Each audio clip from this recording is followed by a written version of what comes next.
Welcome back, or nice to meet you.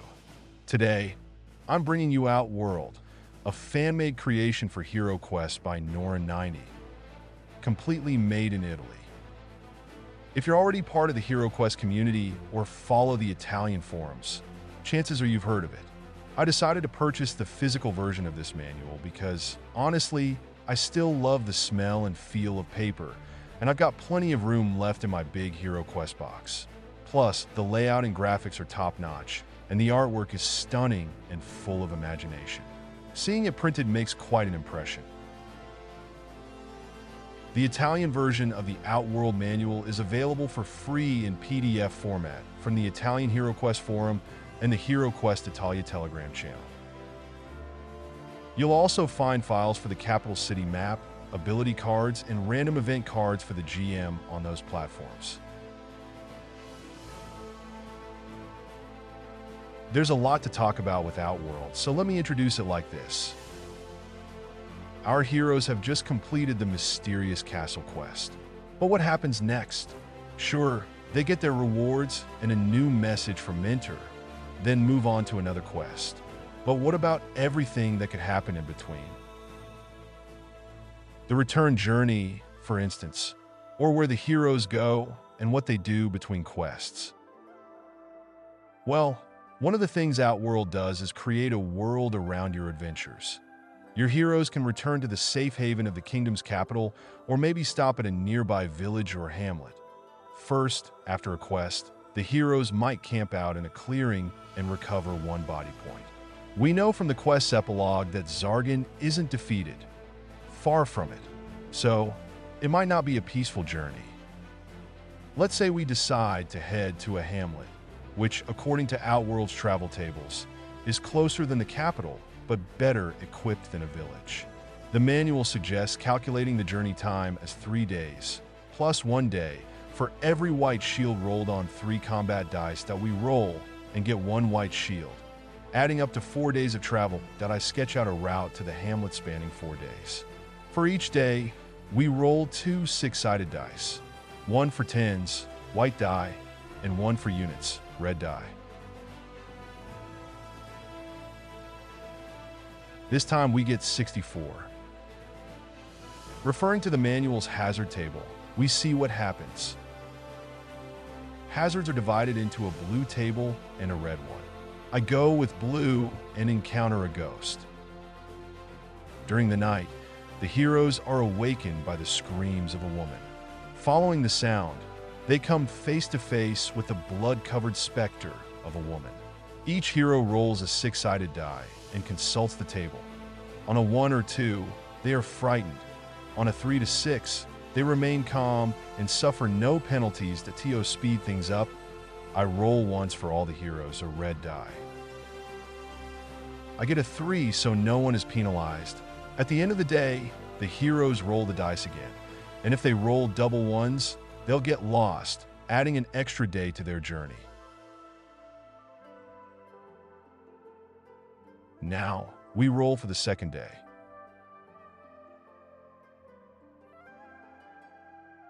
'24. Checking OutWorld again.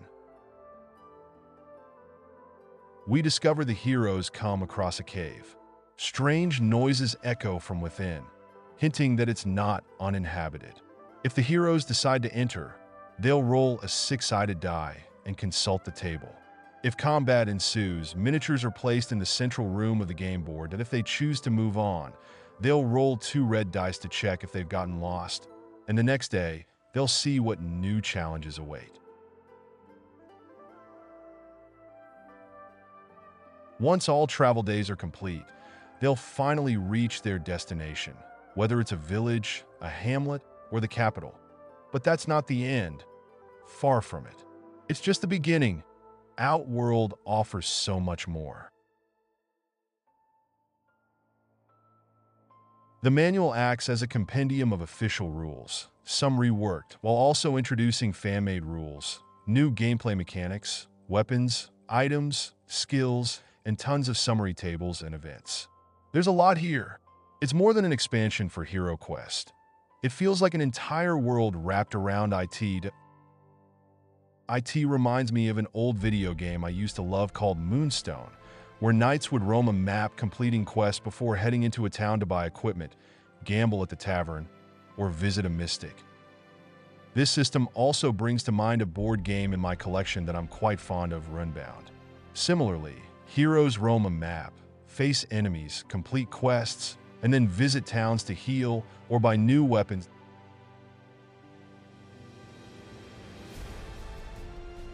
In addition to expanding HeroQuest beyond the dungeons, OutWorld introduces settlements and what can be found within their walls.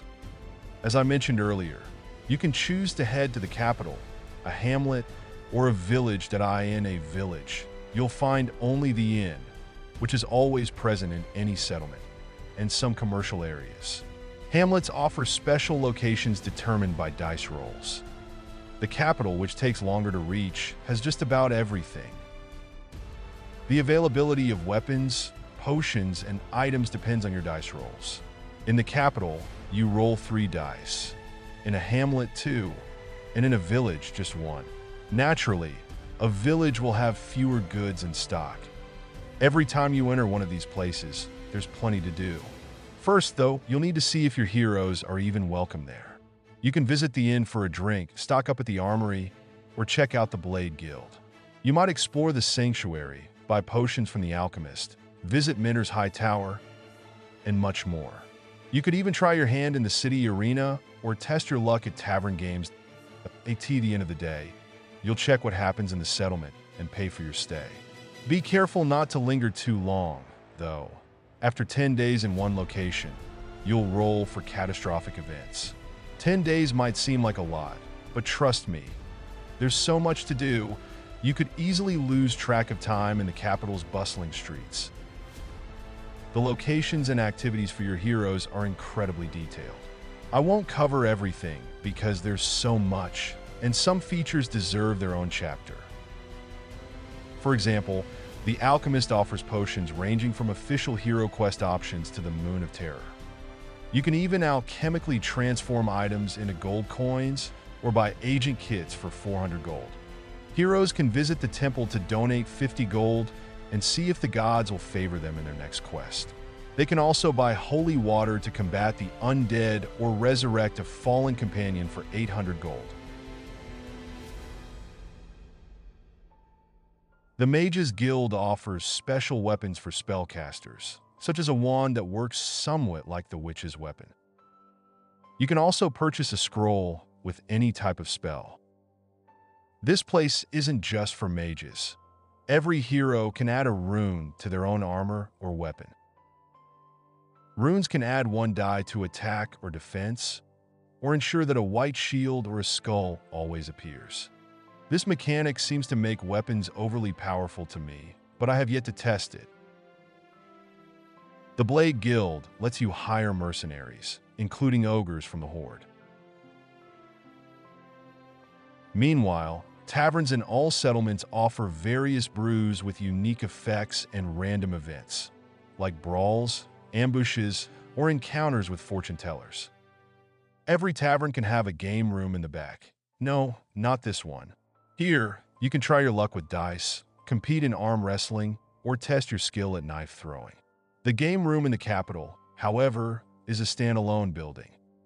At the training ground, heroes can learn various skills by paying the cost. Training lasts 7 days, and there are 4 skill levels that must be unlocked one at a time. At the black market, you can purchase items not found in the armory with a 25% markup. You'll also find other items seen in the Moon of Terror black market, like caltrops or smoke bombs. At the sheriff's office, you'll roll a red die. If you roll a 6, you can claim a bounty for enemies you kill in the next quest. If the city arena is open, you can register for the tournament and participate in battles within OutWorld. This mode is slightly different from the one seen in the Ogre Horde, but I'll leave it to you to discover. In the capital, you'll also find Mentor's Study. If he is present, the Archmage can assist you in your next quest by consulting his lore tome. The Armorer, Farm, An emporium are commercial establishments. The armorer is particularly intriguing. It includes all the weapons from HeroQuest and many others.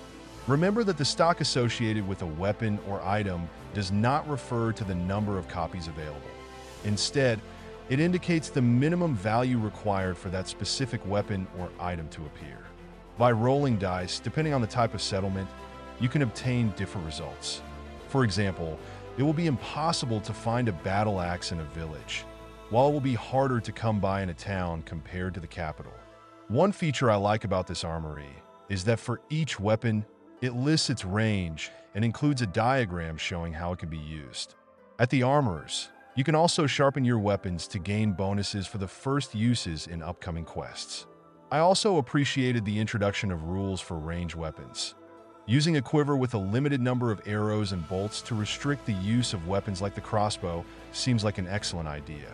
This weapon, with unlimited ammo, has always seemed too powerful compared to the others in HeroQuest that I also like the idea of recovering thrown weapons, like the axe or the classic spear.